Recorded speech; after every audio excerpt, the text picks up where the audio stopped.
ہمارے لیے آج کی انجیل مقدس بامطابق مقدس متی 13 باب 44 تا 46 آیات۔ آسمان کی بادشاہی اس خزانے کی مانند ہے جو کھیت میں چھپا ہوا ہے، جسے کوئی آدمی پا کر چھپا دیتا ہے اور خوشی کے مارے جا کر اپنا سب کچھ بیچتا اور اس کھیت کو مول لے لیتا ہے۔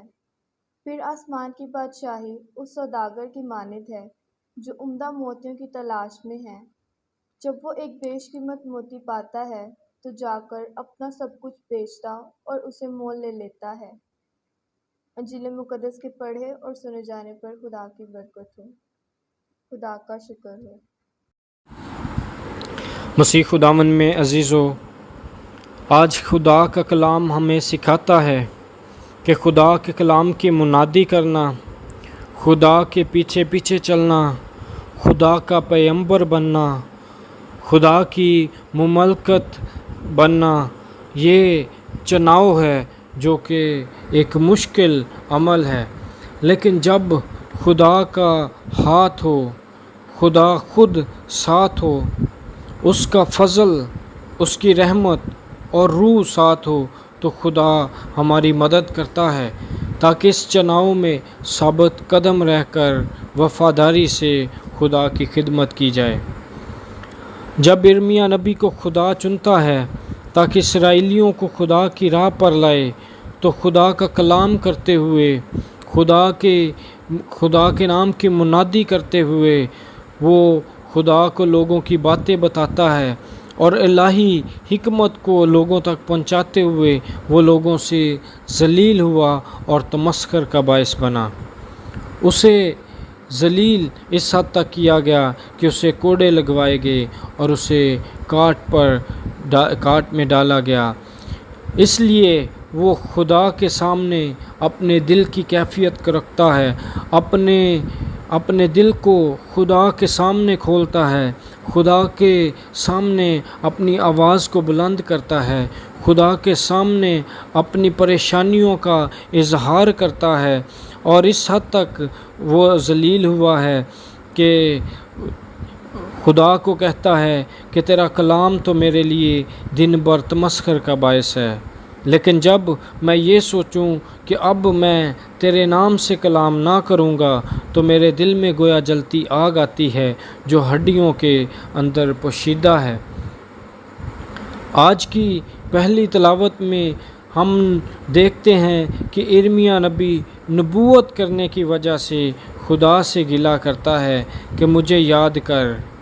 نبوت کرنے کی وجہ سے خدا کے سامنے گڑ گڑاتا ہے کہ اے خدا میری خبر لے، کیونکہ تیرے نام سے میں نے نبوت کی تو میں نے بہت ساری تکالیف کو سہا ہے اپنی زندگی میں۔ اے خدا اب میری مدد کر، میری خبر لے، اور جو لوگ مجھے ستاتے ہیں ان سے تو اے خدا میرا انتقام لے۔ اور خدا سے اپنے دل کی باتیں کرتا ہے، اپنے دل کو کھول کر رکھتا ہے۔ اس تلاوت میں ہم دیکھ سکتے ہیں کہ ارمیا نبی خدا کے ساتھ اس کا تعلق کیسا ہے، اس کا رشتہ کس حد تک مضبوط ہے۔ وہ ایسے خدا سے شکوہ شکایت کر رہا ہے جیسے کوئی اپنے دوست سے کرتا ہے۔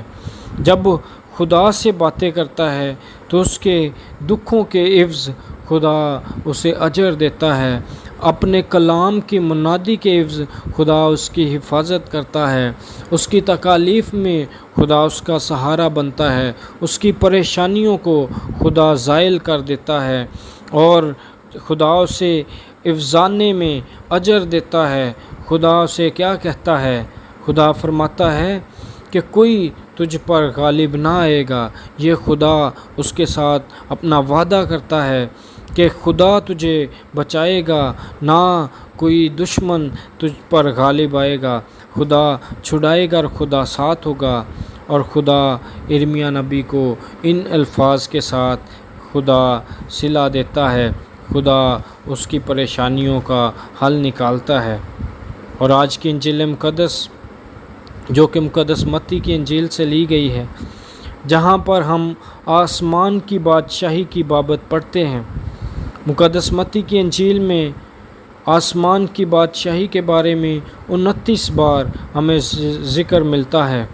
باقی انجیل نویس خدا کی بادشاہی کی بات کرتے ہیں، کیونکہ مقدس متی کی انجیل یہودیوں کے لیے لکھی گئی، تو یہاں خدا کی بادشاہی کے بجائے آسمان کی بادشاہی کا ذکر ملتا ہے، کیونکہ فریسی سمجھتے تھے خدا کی بادشاہی زمین پر ہے اور آسمان کی بادشاہی کا تعلق آسمان، آخری زمانے اور روز قیامت سے ہے۔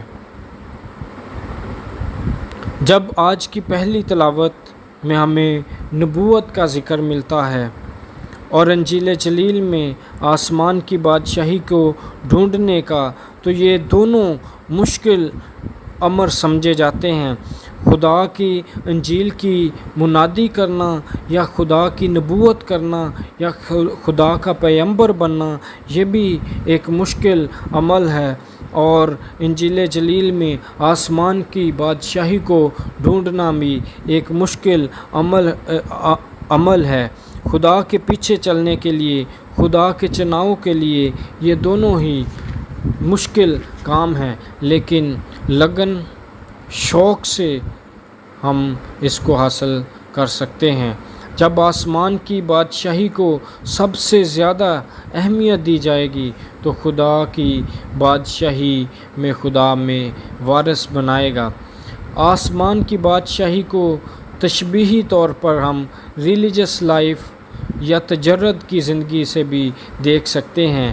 یہ اس مخفی خزانے کی طرح ہے جو چھپا ہوا ہے، اور جب انسان اپنا سب کچھ چھوڑ کر اس کی تلاش میں آتا ہے اور جب اسے ڈھونڈ لیتا ہے تو انسان خوشی مناتا ہے، اور یہ انمول موتیوں کی مانند ہے، انمول موتیوں کی طرح ہے، جسے حاصل کرنے کے لیے سب کچھ قربان کرنا پڑتا ہے تاکہ تجرد کی زندگی جو کہ انمول موتیوں کی طرح ہے اس کو حاصل کیا جا سکے۔ خدا ہمیں توفیق دے کہ ہم اتنے نیک اور پاکیزہ ہو جائیں تاکہ آسمان کی بادشاہی میں ہم بھی خدا کے ساتھ شریک ہو کر خدا کے ساتھ آسمان کی بادشاہی کے وارث بنیں۔ مسیح ہمیں ایسا کرنے کی توفیق عطا کرے، آمین۔